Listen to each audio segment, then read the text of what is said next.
48 भैया तुम्हारे 58 सी, बेटिया तुम्हारे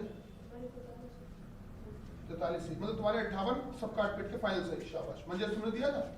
नहीं दिया, तुम्हारी टीम 62 तुम्हारा दिया 45 तुम्हारा बेटा 42 51। चलो बढ़िया, तुम लोगों ने पीछे नहीं दिया था CGD? अच्छा चलो कोई बात नहीं। हाँ शुरू करें बेटा। रंजित भैया खोलिएगा, पीछे दिया था क्या तुम राम श्याम? नहीं रंजित भैया खोलिए।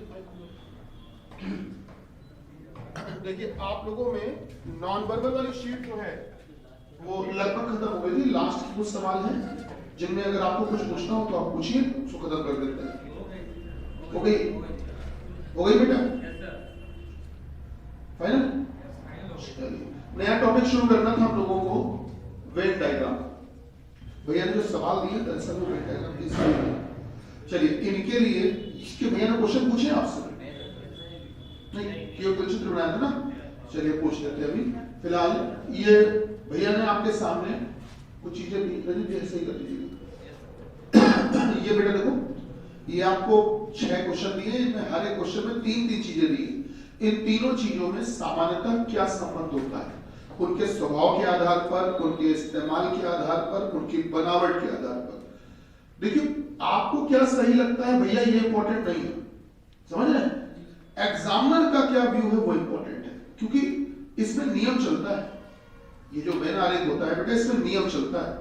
अब जैसे कि आपको बताते हैं कि जैसे आ जाता है कभी कभी कि एक क्वेश्चन आ जाता है चोर अपराधी डाकू, चोर अपराधी डाकू, और चोर अपराधी डाकू के लिए लोग जो है चोर अपराधी डाकू के लिए बेटा इस तरह से चीजें बना देते हैं, सॉरी इस तरह से चित्र बना देते हैं। ऑप्शन में दिया होता लगा देते हैं।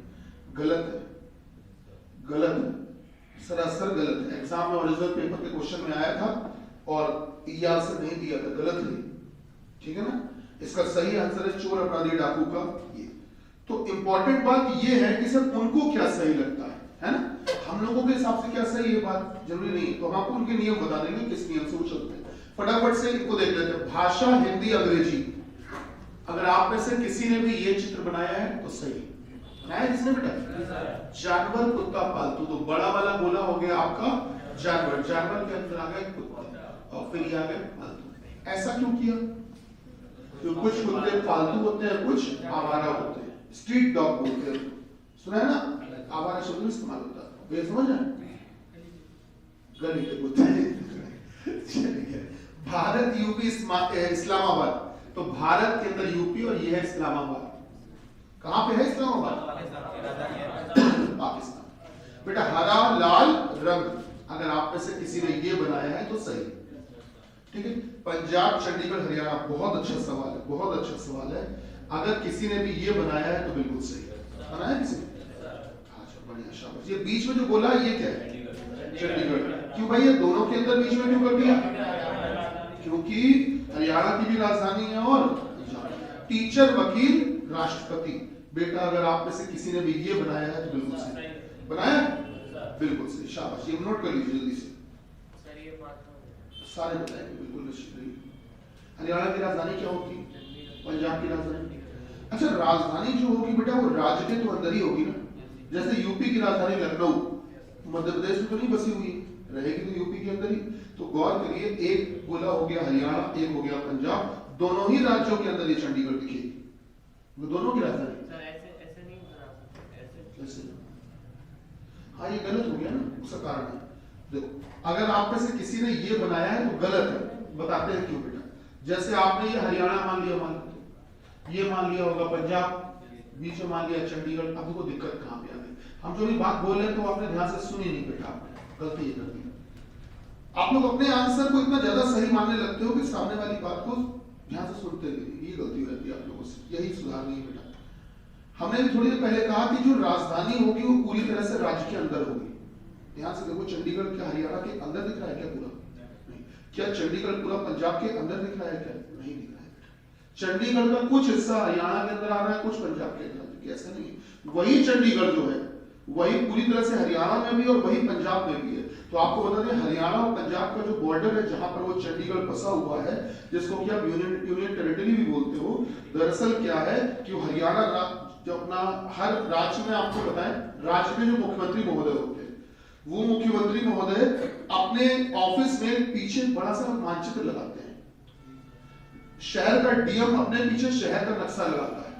वो जिसलिए कि जब कभी उसको आकस्मिक कोई बैठक बुलानी हो, मीटिंग बुलानी हो, तो वो सभी अधिकारियों को बुला के ये बता सके कि देखो भाई आपकी ड्यूटी और यहाँ रहेगी। इसके लिए लगाना पड़ता है। जो राज्य के मुख्यमंत्री हैं वो अपने पीछे अपने ऑफिस में कौन सा नक्शा लगाते हैं? अपने राज्य का। हरियाणा का सीएम जो होगा वो अपने पास अपने पीछे जो नक्शा लगाएगा उसमें हरियाणा तो लगाएगा ही, हरियाणा के अंदर चंडीगढ़ को भी दिखाएगा पूरी तरह से।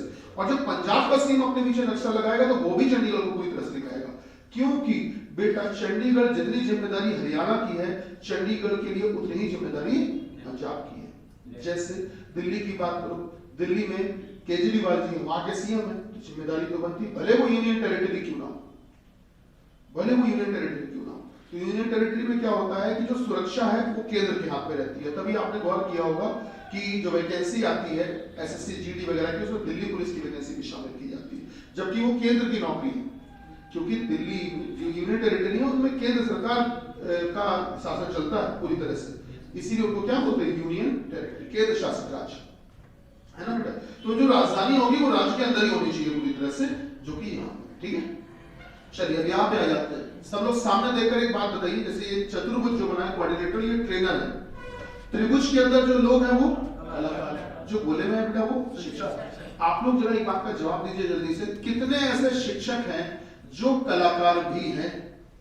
शिक्षक कितने ऐसे हैं जो कलाकार भी हैं? बोलो बेटा, कितने? 9 है। अच्छा, कितने ऐसे शिक्षक हैं जो कलाकार तो हैं परंतु ट्रेनर नहीं? बोलो बेटा, 1। शाबाश। कितने ऐसे ट्रेनर हैं जो कलाकार और शिक्षक दोनों हैं? कितने ऐसे ट्रेनर हैं जो कलाकार और शिक्षक दोनों हैं? 8। कितने ऐसे लोग हैं, कितने ऐसे लोग हैं जो ट्रेनर नहीं? जो ट्रेनर नहीं, कितने बेटा? 10।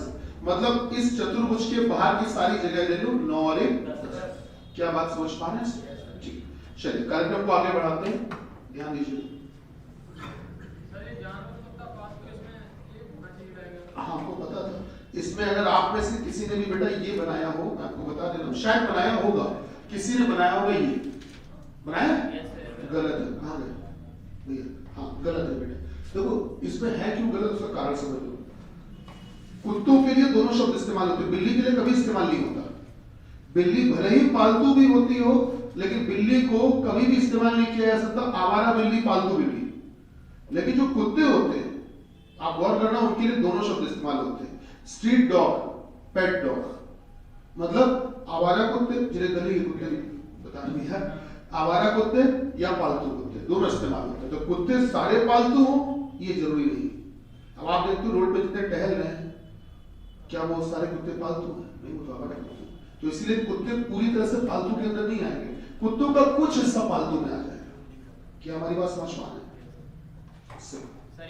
बिल्कुल भैया, माता पिता और अब ये वही ध्यान है, जो जो पूछोगे सब बताएंगे, आप निश्चित रहिएगा, ठीक है। हमको जरा वेन डायग्राम में आपको बता लेने दीजिए कि कौन सी 3 चीजें पढ़ने वाले हैं, उसके बाद में जो प्रश्न आप पाओगे सारे बना देंगे, ठीक है बेटा, सारे बना देंगे।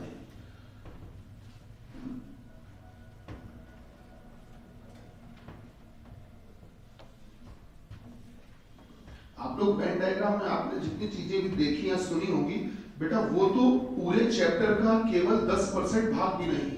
वेन डायग्राम बहुत बड़ा सेक्शन है, पेपर में बल्क में सवाल मिलते हैं इस चैप्टर से, और इसमें कितनी अलग अलग वैरायटी होती है आप जब देखोगे तो आपको आश्चर्य होगा कि हम तो केवल यही 4 चीजें पढ़े हुए आज तक, समझ रहे हो। अभी जब हम बताएंगे सारी चीजें तो आपको क्लियर हो जाएगी सारी बातें, और बाकी जो जो आपके मन में प्रश्न हो सारे बताना, वो हम वीडियो बना देंगे।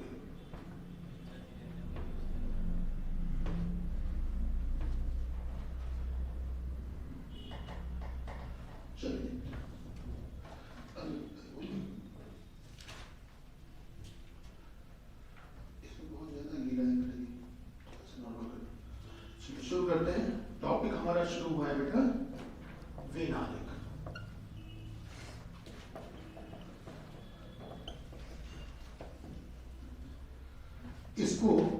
ये चैप्टर दरअसल रीजनिंग के साथ साथ मैथ से भी संबंधित है। इसको गणित में जाना जाता है सेट थ्योरी के नाम से। एक चैप्टर होता है गणित में समुच्चय सिद्धांत, शायद सुना होगा आपने। तो गणित में भी पूछा जाता है और टेक्निकल एयरफोर्स वाले एग्जाम्स में भी पूछा जाता है और नॉन टेक में भी पूछा जाता है। आप लोग के एसएससी, पुलिस, रेलवे वाले सभी सिलेबस में मैथ्स में भी शामिल है ये चैप्टर। तो इसको पढ़ने का फायदा ये रहता है कि दोनों में मदद कर देता है, रीजनिंग और मैथ्स में। 3 तरह के हम लोग सवाल पढ़ने वाले हैं। टाइप फर्स्ट, जिसमें वही सवाल जो भी देख रहे थे, जैसे आपसे कह दिया गया बेटा, आपसे कह दिया गया भारत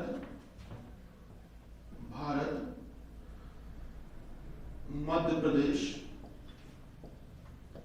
और भोपाल, 3 चीजें। या हाँ, आप कुछ बोल रहे थे क्या? माता पिता पुत्र। ठीक है बेटा, जैसे मान लेते हैं, एक और लिख देते हैं हम, अभी तो खूब सारे पूछेंगे, फिलहाल एग्जाम्पल में लिख रहे हैं। जैसे आपसे कह दिया गया बेटा, जैसे आपसे कह दिया गया कि गतिज ऊर्जा, बेटा इसको इंग्लिश में कहते हैं काइनेटिक एनर्जी। ठीक है, गतिज ऊर्जा, द्रव्यमान और वेग। ठीक है, ये चीज आपको दे दी गई। तो पहला वाला देखते हैं, भारत, मध्य प्रदेश और भोपाल। बेटा ये है भारत, ये है मध्य प्रदेश और ये क्या है? भोपाल। ये भोपाल क्या चीज है? भोपाल का ही नया नाम है, राजा भोज के नाम से वो किया गया। मतलब कि राजा भोज के दर्शन को, उनके कल्चर को, उनके शासन को लोग पढ़ सके, याद कर सके, इसलिए भोपाल रख दिया गया नाम। बात समझ रहे हैं? इससे सोचिए हमें जीएस के बारे में भी जानकारी पूछी जा रही है। ठीक है ना? अगर वो जानकारी हो तभी तो सब लोग कर पाएंगे। तो सबसे बाहर कौन बना है बेटा? भारत के अंदर ये फिर बेटा माता पिता पुत्र। गौर करिएगा बेटा, ध्यान देना, माता और ये हो गए बेटा पिता और पुत्र। अब देखिए, अगर आपके ऑप्शंस में ये ऑप्शन दिया है तो यही लगाना, इसके अलावा कुछ मत लगाना। लेकिन अगर ये नहीं दिया है तो फिर आप काम चला सकते हो इससे। तब समझ रहे हैं बात को? आपको अगर ये नहीं दिया है बेटा, तब आप काम चलाओगे इससे। लेकिन अगर मान लो ये भी दिया, वो भी दिया है, तो अगर आपको चुनना होगा तो अब यही चुनना है। क्या मेरी बात समझ पा रहे हैं बेटा? ऐसा क्यों कह दिया? ऐसा क्यों कह दिया? पिता जो होंगे वो किसी के तो पुत्र होंगे, लेकिन जितने भी पुत्र होंगे क्या वो सब पिता होंगे? हो सकता है कईयों की शादी में हुई हो, ये भी तो पॉसिबल है बेटा।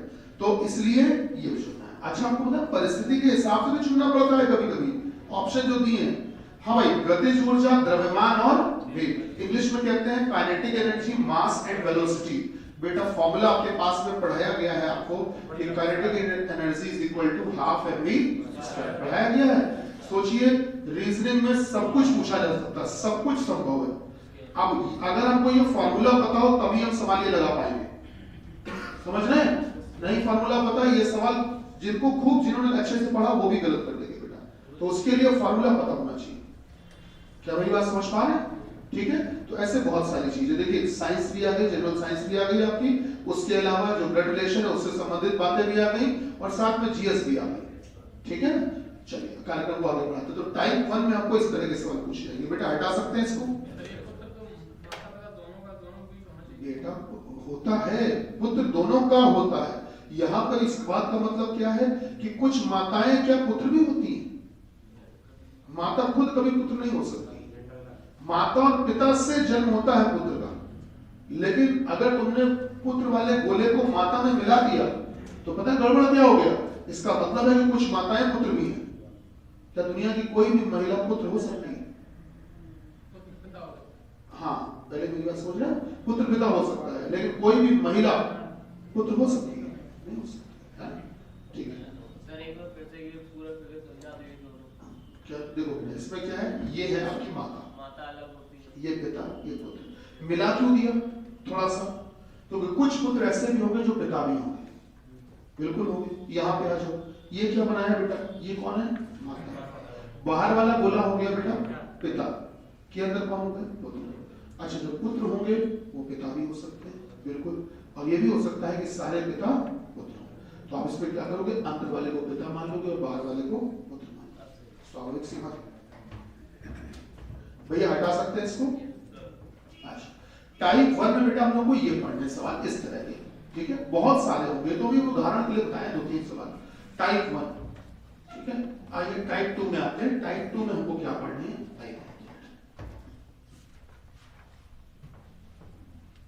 देखिए तो सर टाइप 2 में आता है। इसमें क्या है, ये वाले सवाल जो भैया ने एक चित्र बनाया था आपके सामने, ये भी आपसे पूछा जाता है टाइप 2। जैसे कि इसमें जो त्रिभुज है बेटा, इसके अंदर जितने भी लोग हैं इनको मान लिया कि ये राजनीतिक हैं, मतलब पॉलिटिशियन है, ठीक है। ट्रायंगल के अंदर जो गोले के अंदर लोग हैं बेटा, इनको मान लिया कि ये खिलाड़ी है, प्लेयर्स है। और ये जो रेक्टेंगल है आयत, इसके अंदर जो लोग हैं मान लिया कि ये लोग जो है वो वकील हैं, एडवोकेट्स। यहाँ 6 लिखा, यहाँ 7, यहाँ 8, 9, 4, 5, 3, 2, 6। कोई संख्या 2 बार आ जाए कोई टेंशन मत लेना। शुरू करें, प्रश्न पूछ सकते हैं भैया? शुरू करता हूं, चलिए सामने देखिए और जवाब दीजिए। लिखने की कुछ नहीं जरूरत है, जो पूछ रहे हैं लिखने का कोई आवश्यकता नहीं, बस बताइएगा। ऐसे कितने खिलाड़ी हैं, ऐसे कितने खिलाड़ी हैं जो कि राजनीतिक भी हैं? ऐसे कितने खिलाड़ी हैं जो कि राजनीतिक भी हैं? ऐसे कितने खिलाड़ी हैं जो कि राजनीतिक भी हैं? बोलो बेटा, ऐसे कितने खिलाड़ी हैं जो कि राजनीतिक भी हैं? बोलो बेटा, कितने? 16। अच्छा भाई 16। ऐसे कितने खिलाड़ी हैं जो कि राजनीतिक भी हैं? 16। आइए देखते हैं। मतलब इस बार गुरुजी ने यह पूछा है कि गोले के अंदर भी आनी चाहिए संख्या और साथ ही साथ त्रिभुज के अंदर भी आनी चाहिए। भाई खिलाड़ी और राजनीतिक दोनों में तभी तो हो पाएंगे। तो बेटा ऐसे लोग जो गोले के अंदर भी हो और त्रिभुज के अंदर भी हो, दोनों के अंदर हो। 9 और 4 13, 13 और 3 16। क्या मेरी बात समझ में? अब मन में एक बात आ रही होगी शायद कि सर ये 4 लोग जो है वो तो वकील में भी आ रहे हैं, आनी भी चाहिए बात। तो चलिए आपने जो सवाल भी हमने बोला था उसका आंसर 16 ही है। आप देखो भाषा समझाते हैं क्या गड़बड़ होती है। अब आपसे गलती कहां पे हो रही है ध्यान देना। जैसे आपसे बोला गया ऐसे खिलाड़ी जो राजनीतिक भी है, यही तो पूछा ना बेटा, आंसर है 16। देखिए आप इसी बिल्कुल सही है, 16 जो जवाब दिया बिल्कुल सही है। अब इसी में एक प्रश्न और पूछ लिया जाता है कि ऐसे कितने खिलाड़ी हैं जो राजनीतिक तो हैं परंतु वकील नहीं। तो आप देखिए हमने वकील हटाने की बात करते, सुन पाए? एक बार दोबारा से बोल दें, ध्यान दिया कि नहीं? ऐसे कितने खिलाड़ी हैं जो राजनीतिक तो हैं परंतु वकील नहीं है। मतलब ऐसी संख्या जो गोले में भी आए, त्रिभुज में भी आए परंतु चतुर्भुज में ना आए। तो जब हटाने को कहे तब हटाना। तो अब बचा क्या क्या बेटा? 9 और 3 12। समझ पा रहे? ठीक। ये जो हमने दूसरी वाली भाषा बोली, या पुरानी भाषा, पुराने जमाने में बहुत सरल सरल सवाल पूछे जाते थे। अब एग्जामिनर क्या करता है, वो आपकी जल्दबाजी का फायदा उठाता है। आंसर किया है एसएससी जीडी की, शायद आपके भी कई मित्रों आपने देखा भी होगा, आपको लगता होगा कि ये तो रात को बताते थे हम 5-5 बजे तक जग के पढ़ते हैं, लाइब्रेरी ज्वाइन किया हुआ था। कल गौरव सर एक मैथ्स पढ़ाते हैं, शायद आपको पता होगा। हम और गौरव सर की बहुत देर तक बातचीत होती रही कल।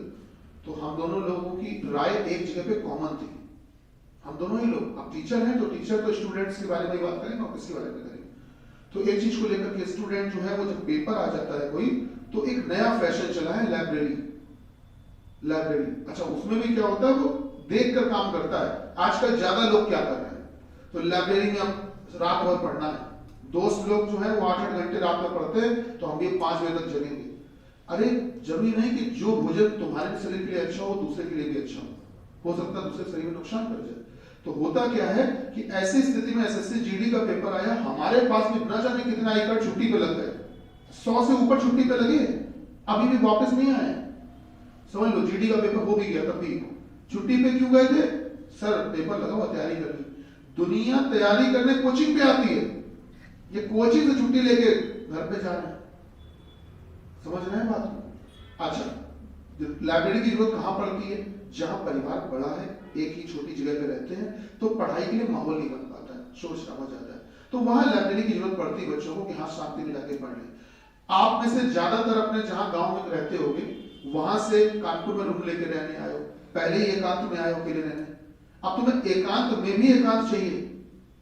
समझ रहे हो? जरा ठंडे दिमाग से सोचिएगा मेरी बात को। हम ये नहीं कह रहे लाइब्रेरी गलत है कल्चर, हम ये कतई नहीं कह रहे हैं, लेकिन कहीं ना कहीं इस बात को भी समझो कि आप गलतियां कहाँ कर रहे हो बेटा। एसएससी जीडी सबसे निचला एग्जाम होता है, सबसे निचला, उसके नीचे कोई एग्जाम नहीं होता है, एमपीएस उससे ऊपर होता है, यूपी पुलिस कांस्टेबल से भी नीचे गया गुजरा माना जाता है एसएससी जीडी को, ये सीरियसली तुमको पता है बेटा।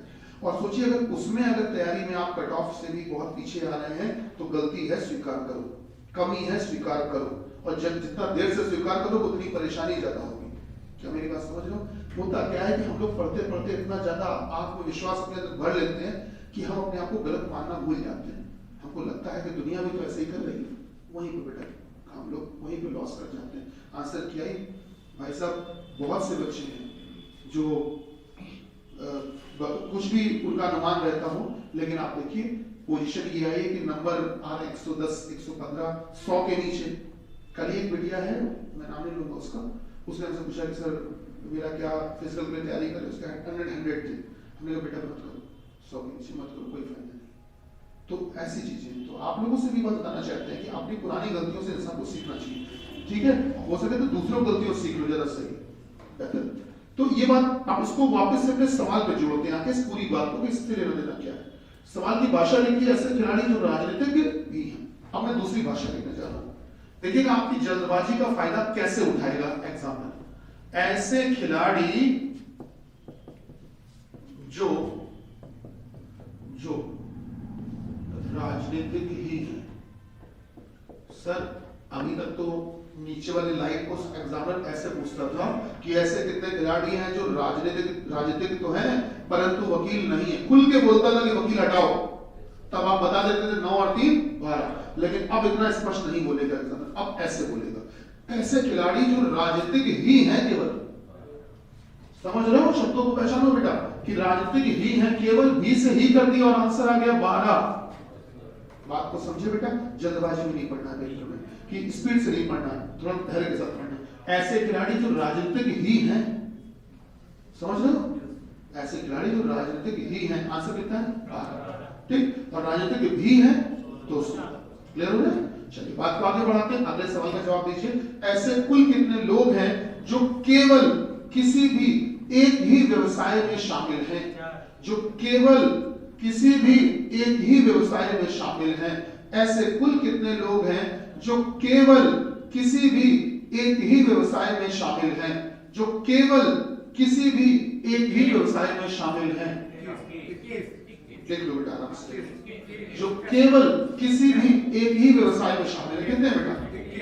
तो देखो ये 5 लोग, इधर देखो 5 ये और 8 ये, 5 और 13 लोग ऐसे हैं जो केवल राजनीतिक हैं। केवल चेक करो, ये 5 जो है वो केवल त्रिभुज में आ रहा है और किसी में तो नहीं आ रहा है। ये 8 भी तो केवल त्रिभुज में आ रहा है, सही बात है। तो केवल राजनीतिक कितने लोग हुए? 8 और 5 13। अच्छा इनको अलग रख लो। ये 6 लोग क्या केवल वकील हैं? ठीक, 13 और 6 19। बेटा क्या ये 2 लोग भी हमारे काम के हैं? सर बिल्कुल है। ये केवल किसमें है? खिलाड़ी। तो केवल किसी भी एक व्यवसाय में शामिल कुल कितने हुए? 5 2 7 8 15 और 6 21। नहीं समझ में आया? अगले सवाल का जवाब दीजिए। ऐसे कुल कितने लोग हैं जो कम से कम किन्हीं 2 व्यवसायों में शामिल हैं? जो कम से कम किन्हीं 2 व्यवसायों में शामिल हैं। शब्दों को ध्यान से समझना बेटा। जो कम से कम किन्हीं 2 व्यवसायों में शामिल हैं।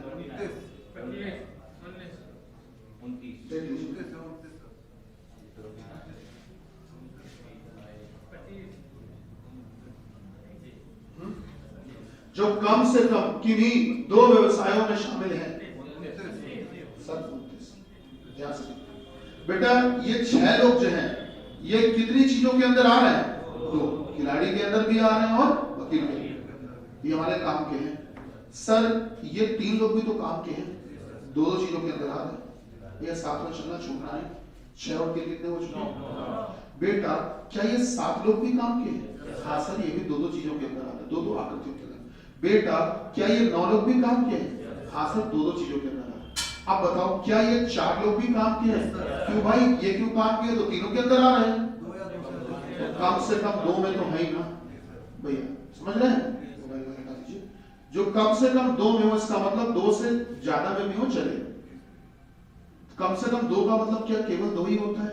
नहीं, 2 और मोर देन 2। जैसे आपसे कहा गया कि आपको कम से कम 2 रोटी तो खानी खानी है, कम से कम 2 रोटी तो डेली खानी खानी है, इसका मतलब 2 ही।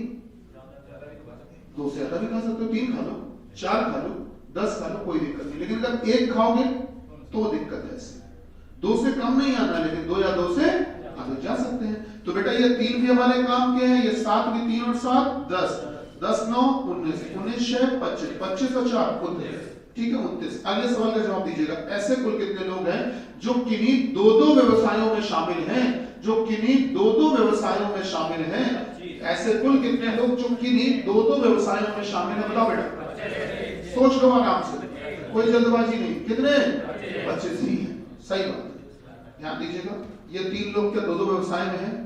ये 7 लोग भी 2-2 व्यवसाय में, 2-2 आकृतियों के अंदर, मतलब 2-2 व्यवसाय में। बेटा ये 9 भी तो हमारे काम के हैं, और ये 6। क्या अब ये 4 काम आएंगे? नहीं सर, ये 3 के अंदर आए, बेकार। तो 25 हो गया, ठीक है। चलिए आखिरी बात का जवाब दे दीजिए, कितने ऐसे लोग हैं जो ना तो वकील है और ना ही राजनीतिक हैं? ना तो वकील ना ही राजनीतिक है। बेटा 2। कितने? 2। सही है। अच्छा, टाइप 2 में हम लोगों को ये चीजें देखनी है। टाइप 3 में आ जाओ। टाइप 3 क्या है? ये बहुत इंपॉर्टेंट है, यहां से आपका गणित का हिस्सा स्टार्ट हो जाता है। ये चैप्टर गणित से पूरी तरह से जुड़ जाता है। आपको इसमें क्या देंगे, वो चित्र बहुत कम बना के देते हैं। आप रेलवे एनटीपीसी वगैरह की बात करना, तो आप लोगों को उसमें बेटा वो केवल भाषा देते हैं, चित्र आपको बनाना पड़ता है। फिलहाल हम आपकी सुविधा के लिए चित्र बना दे रहे हैं, एग्जामिनर ऐसा नहीं करेगा। तो देखो हमने चित्र कैसा बनाया कि एक कक्षा है, उसमें बेटा 120 लोग पढ़ते हैं, 120 लोग। इनमें से कुछ लोग क्रिकेट खेलते हैं और कुछ लोग हॉकी खेलते हैं, ठीक है? ध्यान से सुनना, कक्षा में 120 बच्चे हैं, 120 बच्चों में से 10% बच्चे, ध्यान से देखना, 10 बच्चे नहीं बोला है, 10% बच्चे ऐसे हैं जो ना तो क्रिकेट खेलते हैं और ना ही हॉकी खेलते हैं, दोनों में से कोई भी खेल नहीं खेलते हैं। क्या हमारी बात समझ पा रहे हैं? दोनों में से कोई भी खेल नहीं खेलते हैं। अच्छा, इस कक्षा में 15% बच्चे, हटाओ 15%, एक काम करते हैं, इस कक्षा में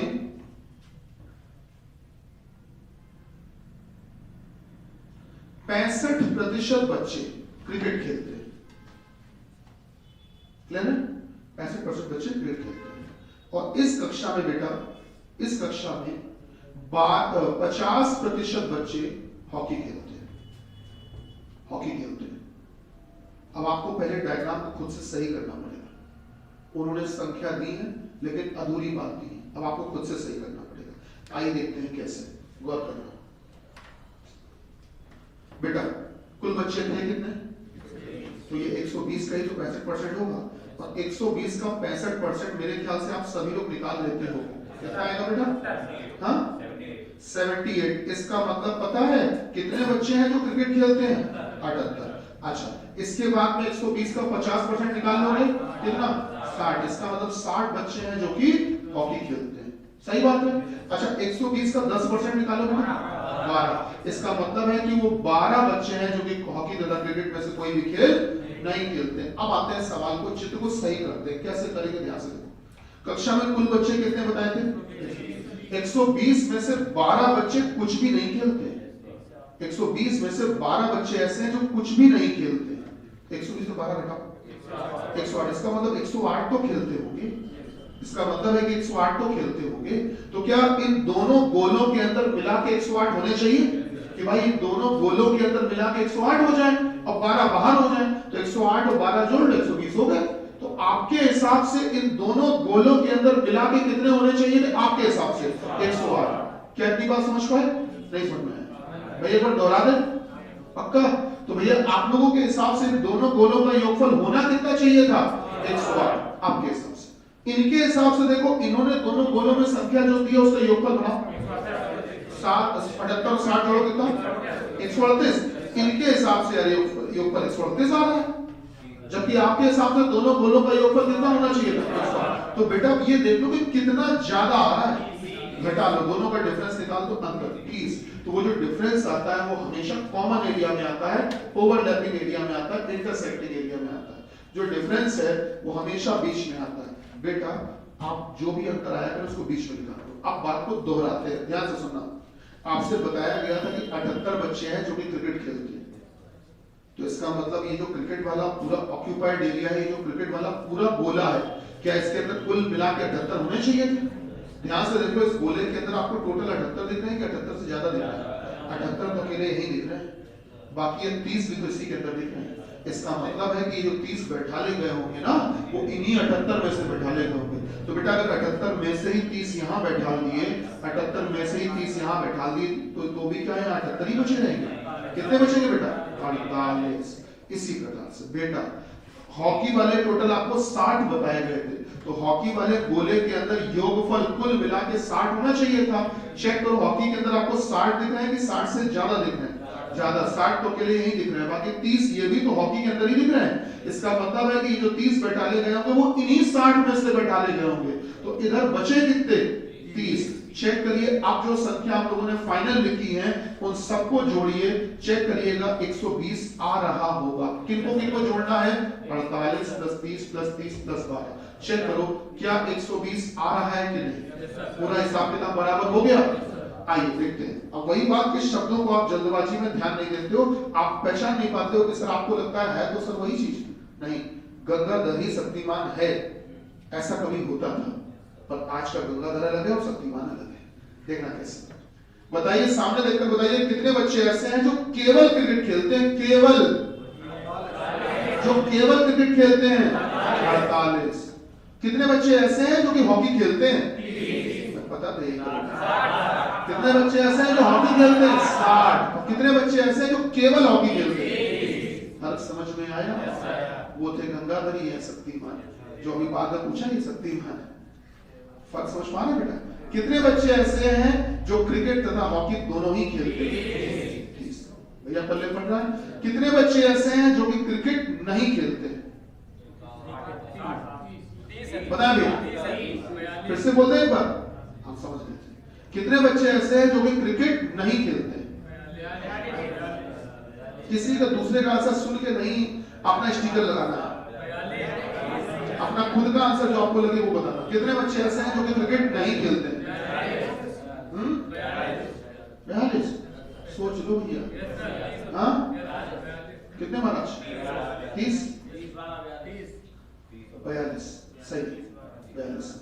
बेटा कितने बच्चे ऐसे जो क्रिकेट नहीं खेलते? इसका मतलब जो ये क्रिकेट वाला गोला है इसको छिपा लें, इसको इस्तेमाल ना करें। इसके अलावा जितनी संख्या बाहर हो गई वो सब लोग होंगे जो क्रिकेट नहीं खेलते होंगे। ये 30 लोग भी क्रिकेट से बाहर हैं, क्रिकेट नहीं खेल रहे इसका मतलब, और ये 12 लोग भी तो क्रिकेट नहीं खेल रहे हैं। अब आपके मन में एक बात आएगी सर ये तो कुछ भी नहीं खेल रहे हैं, तो अगर कुछ भी नहीं खेल रहे हैं तो क्रिकेट भी तो नहीं खेल रहे हैं। क्या मेरी बात समझ रहे हो? तो बेटा 12 और 30 कितना हो गया? नहीं समझ में आया? ठीक है ना, सब कुछ आएगा, परेशान मत होइए। कार्यक्रम स्टार्ट करते हैं जल्दी से। एक हम ऑप्शन बना रहे हैं वो नोट कर लीजिएगा बेटा। ये 3 टाइप के सवाल हम लोगों को पढ़ने हैं चैप्टर में, ठीक है? 3 टाइप के हैं, ये हमने एग्जांपल के लिए आपको 3 टाइप बता दिए हैं, हम इनको डिटेल में पढ़ेंगे हम लोग। और इनमें जो रेलवे एनटीपीसी में पूछे गए सवाल है, रेलवे ग्रुप डी में पूछे गए सवाल है, जो कि लास्ट में बहुत आए थे पेपरों में, बाकी एसएससी के जो पेपर्स में आए थे आपके वो सारे सवाल भी हम इसमें शामिल कर लेंगे, ठीक है? और 2018-19 में पुलिस के पेपर में भी एक क्वेश्चन आया था। एक क्या मतलब उसमें 4-5 पूछे गए थे, जो अभी टाइप 2 वाला है उससे आया था, तो वो भी हम लोग देखेंगे।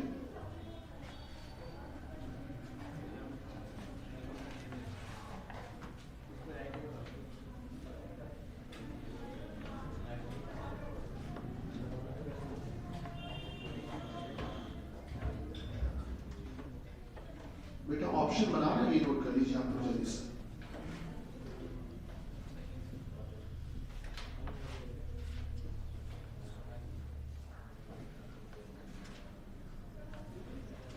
ये सारे ऑप्शन साथ में नोट कर लीजिए।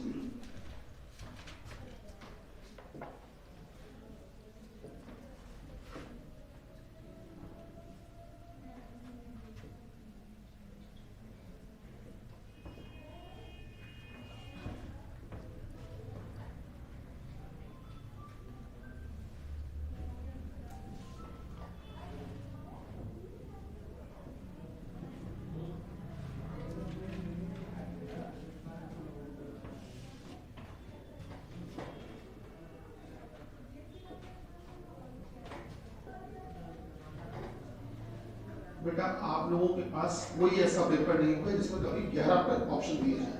अब चूंकि हम 11 ऑप्शन लेके चल रहे हैं, 11 चित्र, तो जाहिर सी बात है कोई भी पेपर होगा उसमें इन्हीं में से कोई ना कोई आएंगी चीजें। भाई जो 4 ऑप्शंस आएंगे या जो 5 ऑप्शंस आप जिसमें भी दोगे पेपर में, वो आएंगे तो इन्हीं में से।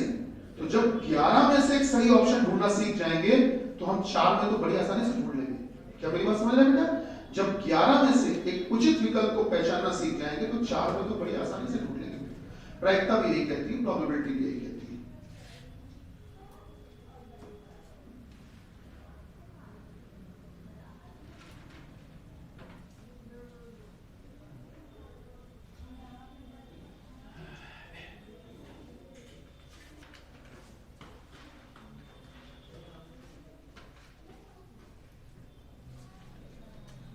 हाँ भाई शुरू करें। चलिए आप लिखिएगा नहीं, सामने देखिएगा और आपको जो ठीक लगे वो नंबर बोल देना। ब्याज, चक्रवृद्धि ब्याज, मूलधन, सॉरी मूलधन नहीं, मिश्र धन। ब्याज, चक्रवृद्धि ब्याज और मिश्र धन। इंग्लिश में कह सकते हैं हम इंटरेस्ट, कंपाउंड इंटरेस्ट और कंपाउंड अमाउंट। देख लो अपने हिसाब से। ब्याज, चक्रवृद्धि ब्याज और मिश्र धन, इन 3 चीजों को दिखाने के लिए आपको जो चित्र उचित लगे वो बोल देना। जो चित्र उचित लगे वो बोल देना। बता दीजिए जल्दी से। ब्याज, चक्रवृद्धि ब्याज और मिश्र धन, जल्दी बोलो बेटा।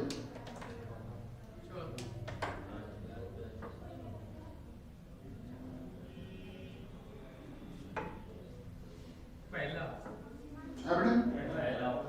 अच्छा, और बताइए।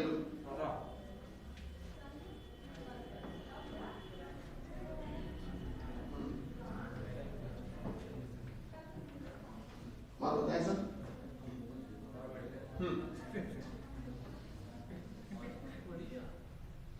कौन सा ऑप्शन लग रहा है? हाँ भाई मौज मस्ती। अरे पीछे वाले वाइट शर्ट वाले इन्हें बोल रहे मौज मस्ती। कौन सा लग रहा था? पहला। पहला तुम्ही ने बताया था पहला। अच्छा पीछे रामशाह, तुम लोग कहीं पहला? आगे वाली कंपनी कोई नहीं? पांचवा ये होना बात। हाँ भाई पांचवा। भैया लोगों बस और समझने में दिक्कत हो रही है। छोटा बड़ा डेली तो आते नहीं त्योहार त्योहार वाले को। अभी घर पे भाई की शादी थी तो घर चले गए थे। 1 महीने की। नहीं हाँ 15 दिन। कोई बस अब और हैं। हाँ आइए मुद्दे पे आते हैं। बेटा आंसर है 11वां। आंसर क्या है? 11। ये ऑप्शन दिए ही इसीलिए गए हैं, ध्यान देना। आप यहां पर ये मत करने लगना कि सर जो मिश्रधन होता है, अगर मिश्रधन में से मूलधन घटा दे तभी तो ब्याज आता है। मन में ये बात शायद आ रही होगी, ध्यान रखना। मिश्रधन में से मूलधन घटाओ तब ब्याज आता है। मेरी बात समझ रहे? मिश्रधन को कभी ब्याज नहीं कहते। मिश्रधन खुद थोड़ा ब्याज होता है, कुछ घटाने के बाद निकलता है ब्याज। क्या बात समझ पा रहे हैं? ये जो बनाया क्यों बनाया? इसमें बड़ा वाला बोला है बेटा ब्याज। ब्याज के अंदर ये आ गया चक्रवृद्धि ब्याज। ये क्या है? मिश्रधन। एक और जल्दी से बता दीजिए चलते चलते वाला। ब्याज, चक्रवृद्धि ब्याज, साधारण ब्याज। हाँ भाई ब्याज, चक्रवृद्धि ब्याज और साधारण ब्याज। बोलो भाई कौन सा है बेटा? आंसर है 5वां। चौक गए? राइट है तो राइट है। आपको पता है पहले साल का चक्रवृद्धि ब्याज और साधारण ब्याज सेम होता है। तो इसका मतलब अगर किसी पैसे का हम 1 साल में चक्रवृद्धि ब्याज और साधारण ब्याज निकालें तो दोनों सेम भी तो निकलेगा। इसका मतलब वही कीमत चक्रवृद्धि ब्याज भी है, वही कीमत साधारण ब्याज भी है। तो चक्रवृद्धि ब्याज और साधारण ब्याज आपके एक जगह पे कॉमन होते हैं। किस जगह पर? 1 साल। मालूम है कि नहीं? 1 साल का चक्रवृद्धि ब्याज निकालो तब भी वही निकलेगा, साधारण ब्याज निकालो तब भी वही निकलेगा। आंसर क्या आएगा? 5। बात समझ में? सोचिए मैथमेटिक्स का भी उसको होता है। खैर कल की क्लास से मिलेंगे तो इसका कंटिन्यू करते हैं। Okay thank you. भारत माता की हमेशा